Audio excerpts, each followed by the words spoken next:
There is a small sound that used to belong to American streets, and most people did not notice it until it was almost gone. It was quieter than traffic, quieter than a diner bell, quieter than the hum of a neon sign at night. It was the sound of a hammer tapping leather, a brush moving over black polish, and a sewing machine pulling heavy thread through the side of a boot. For decades, that sound came from little shoe repair shops in towns and neighborhoods all across America. Some were squeezed between a barber shop and a pharmacy. Others were tucked near train stations, courthouse squares, office buildings, or quiet main streets where every storefront had a name and every owner had a face. They were not glamorous places. They were narrow, crowded, practical shops with scuffed counters, worn floors, old machines, and shelves full of shoes waiting for one more chance. The sign outside usually said something simple: shoe repair, heels while you wait, leather goods, bags, belts, shine.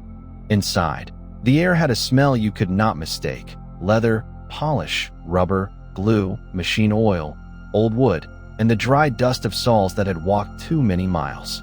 A customer would step inside, holding a pair of shoes they were not quite ready to throw away. Maybe they were work boots darkened by rain and oil, dress shoes polished for church, or a woman's heels worn down to the nail. The cobbler would take them in his hands, turn them over, and study them in a way most people never study their own shoes. He looked at the heel, the sole, the stitching, the creases in the leather, and the way one side had worn more than the other. To a customer, it was just damage. To him, it was a record. A shoe remembers weight, posture, weather, work, and time. For a long time in America, when a shoe wore out, the first question was not where to buy another pair. The question was, can these be fixed? This is the story of the shoe repair shops that refused to die. It is not only a story about leather, soles, polish, or heels. It is a story about a country that once expected things to age, expected them to be maintained, and expected skilled hands to keep them useful. For most of American history, shoes were not casual purchases. They were investments. Before online shopping, outlet malls, fast fashion, and cheap sneakers delivered in 2 days, a good pair of shoes meant something real in a household budget. Work boots mattered to factory workers, farmers, mechanics, roofers, warehouse hands, and anyone who spent the day standing on concrete, mud, steel, or pavement. Dress shoes mattered to salesmen, bankers, teachers, churchgoers, and fathers who owned one good suit and one good pair of shoes for every important occasion. Shoes were not just fashion. They were tools. They carried people through rain, cold, factory floors, city sidewalks, hospital hallways, and long shifts. Because they mattered, people repaired them. A worn heel did not always mean the shoe was finished, and a hole in the sole did not always mean it belonged in the trash. The shoe repairman was rarely famous. His shop was rarely beautiful, but nearly everyone had a reason to visit him sooner or later. A heel wore unevenly. A sole opened up. A boot zipper failed. A belt needed another hole. A leather purse strap tore. His bench was a world of tools that looked simple only to people who did not know how to use them. There were knives, awls, pincers, wooden lasts, jars of nails, boxes of heel caps, sheets of rubber, heavy thread, polish, dye, brushes, and rags stiff from years of work. In the hands of a skilled repairman, these tools were not separate objects. They were extensions of memory. A good cobbler did not fix everything. Sometimes he looked at a pair of shoes and said, honestly, these are not worth it. But sometimes he looked at a pair that seemed dead to everyone else, pressed the leather with his thumb, and said, come back Friday. That sentence carried a kind of faith.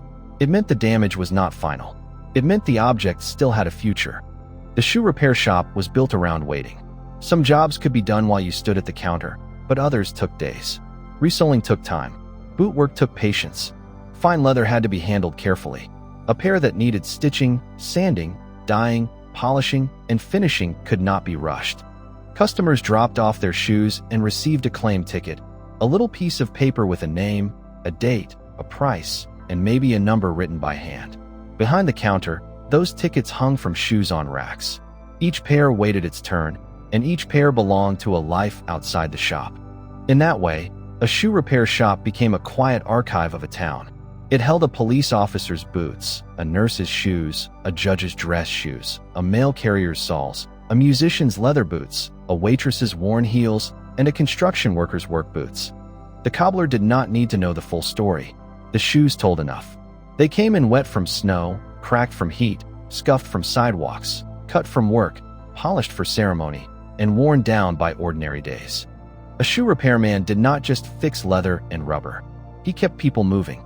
In city neighborhoods, a shoe repair shop might sit near the subway or train station, catching commuters on their way to work.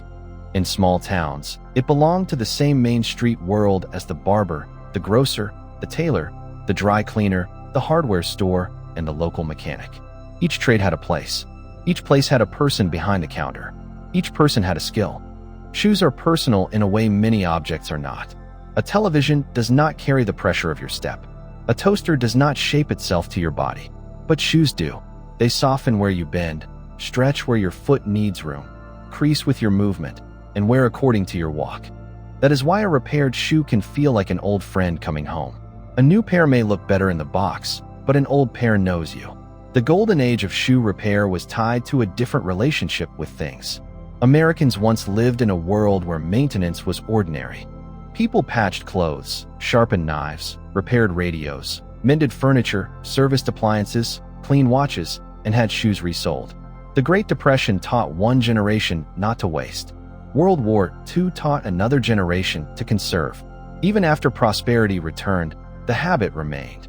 If you bought a good pair of shoes, you maintained them.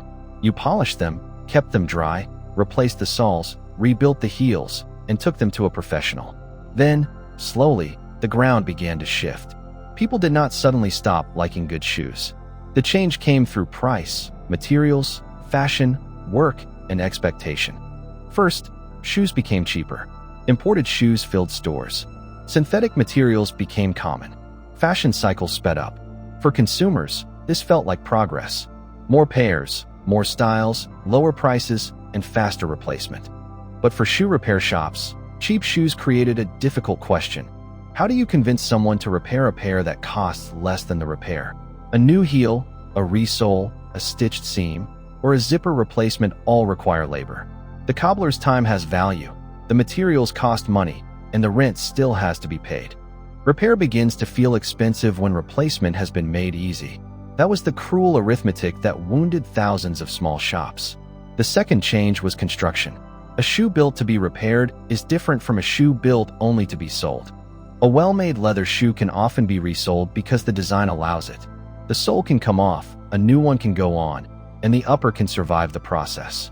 But many modern shoes are built with adhesives, synthetic layers, molded soles, foam, fabric, and plastic. That does not make them evil. It makes them difficult to repair.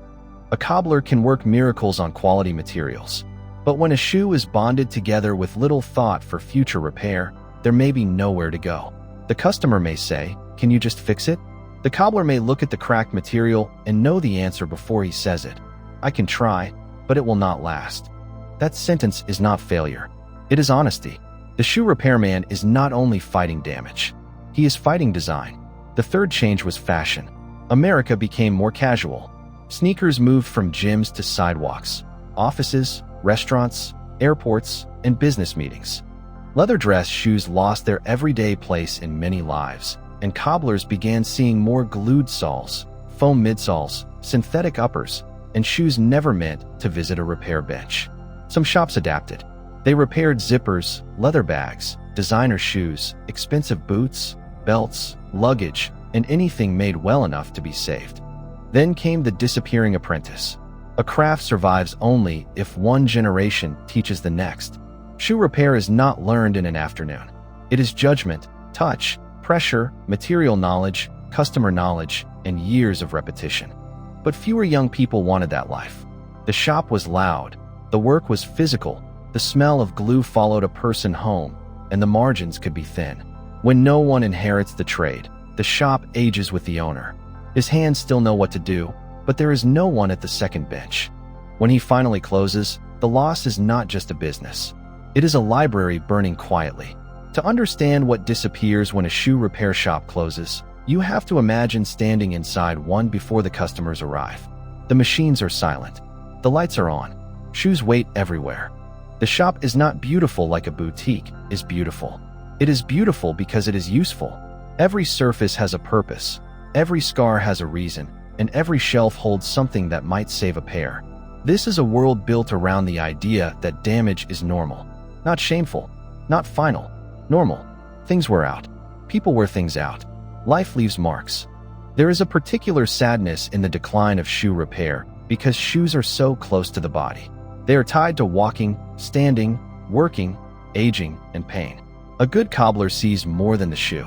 He may notice that a customer wears down one heel faster, needs a stretch in the toe box, or depends on a pair that no longer exists in stores. Shoe repair was never only about style. It was about mobility. For older customers, a favorite pair might be the only pair that does not hurt. That is why the answer, yes, can feel bigger than a repair. A sole replaced, a heel rebuilt, a seam closed, a pair given another year. Shoe repair also teaches a lesson about quality. Two pairs may look similar under store lights, but one may age beautifully while the other collapses. To a cobbler, the bottom of the shoe tells the truth. Marketing lives on the upper. Repairability lives underneath. A beautiful shoe that cannot be repaired may be less valuable than a plain shoe that can be rebuilt. Some objects are built with a future. Others are built only for the moment of sale. In town after town, the old customers remained loyal, but fewer young customers came in. Rent rose, suppliers disappeared, materials cost more, machines aged, and the phone rang less.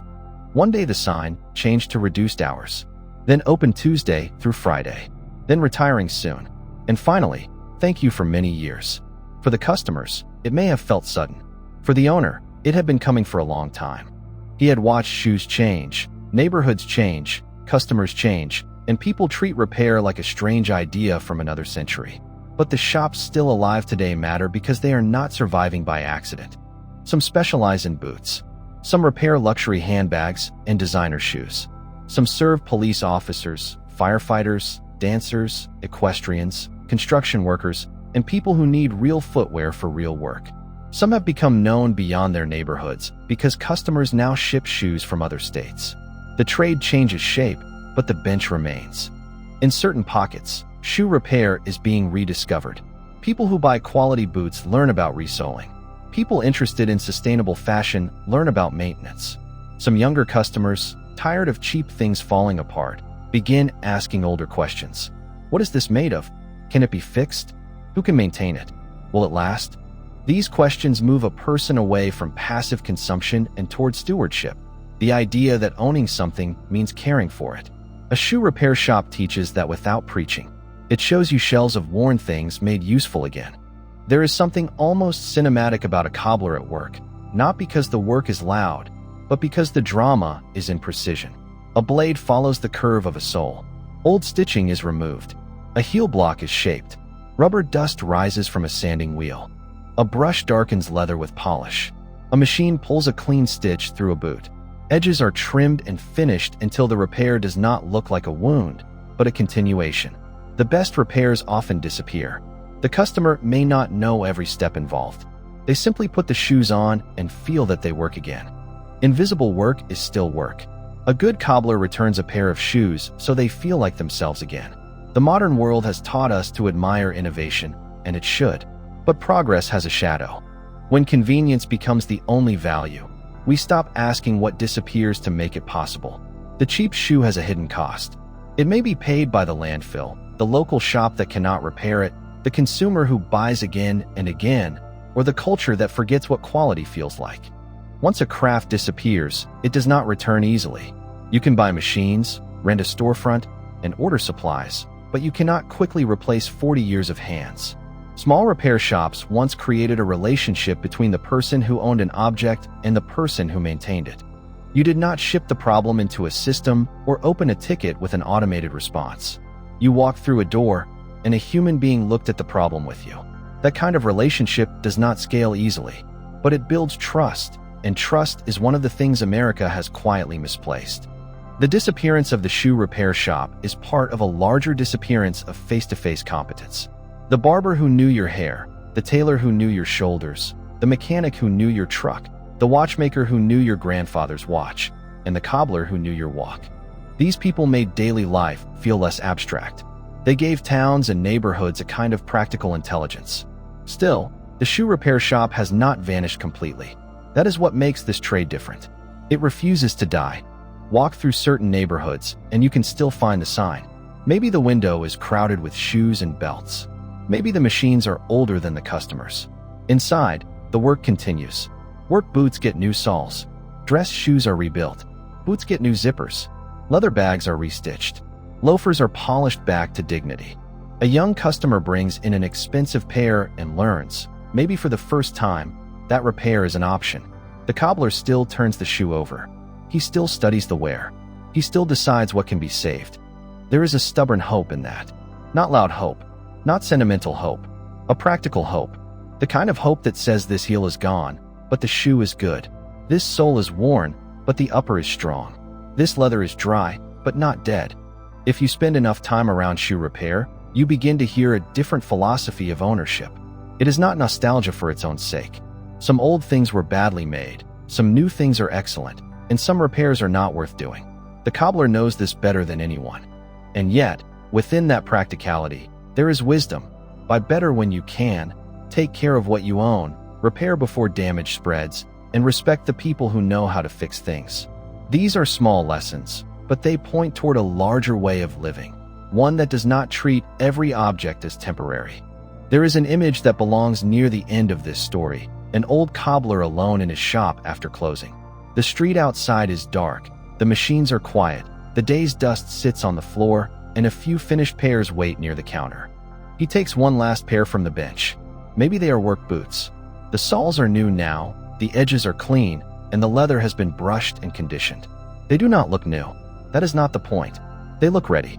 Ready for another sidewalk, another job site, another winter, another shift, another day in someone's life. Tomorrow, someone will come in, look at the boots, and maybe say, "I thought these were done." That moment will not make headlines. It will not reverse the economy. But it matters. Because repair is built from moments like that, quiet, local, practical moments where one person uses skill to extend the life of something another person still needs. The shoe repair shops that refuse to die are not relics. They are warnings. They warn us what happens when we build a world that forgets maintenance, when price becomes the only measure of value, and when products are made without a future. But they are also invitations. They invite us to look down at the shoes we wear, how they were made, how they fail, and whether they can be cared for. They invite us to notice the people who still work with their hands, the cobbler, the tailor, the mechanic, the watchmaker, the repairman. For decades, America asked, "Can it be fixed?" Then, slowly, it began asking, "Can it be replaced?" The shoe repair shop stands between those two questions, one foot in the old world, one foot in the new. Still open, still dusty, still smelling of leather and polish, still holding claim tickets, still turning shoes over in practiced hands. Perhaps that is why the shoe repair shop refuses to die, because as long as people walk, shoes will wear. As long as shoes wear, some will be worth saving. And as long as some things are worth saving, there will be someone, somewhere, behind a counter, under a work lamp, willing to say, "Come back Friday." When America loses a repair shop, it loses more than a place of business. It loses patience, thrift, local memory, accountability, and respect for material things. The shoe repair shop kept that relationship alive longer than most. Maybe because shoes are humble. Maybe because leather ages beautifully. Maybe because feet are stubborn. Whatever the reason, they are still here. Fewer than before, quieter than before, often older than before, but still here. A bell still rings above a door. A customer still steps inside with a pair of worn shoes in hand. A repairman still takes them, turns them over, and studies the damage. The machines still wait. The polish still darkens the leather. The hammer still taps. And for one more day, in one more small shop, America remembers something it almost forgot. That worn does not always mean worthless. That old does not always mean finished. That broken does not always mean gone. Sometimes, the most radical thing a person can do in a disposable world is simply repair what still deserves to live. Because a shoe repair shop is not just a place that fixes soles. It is a place that reminds us we still have one.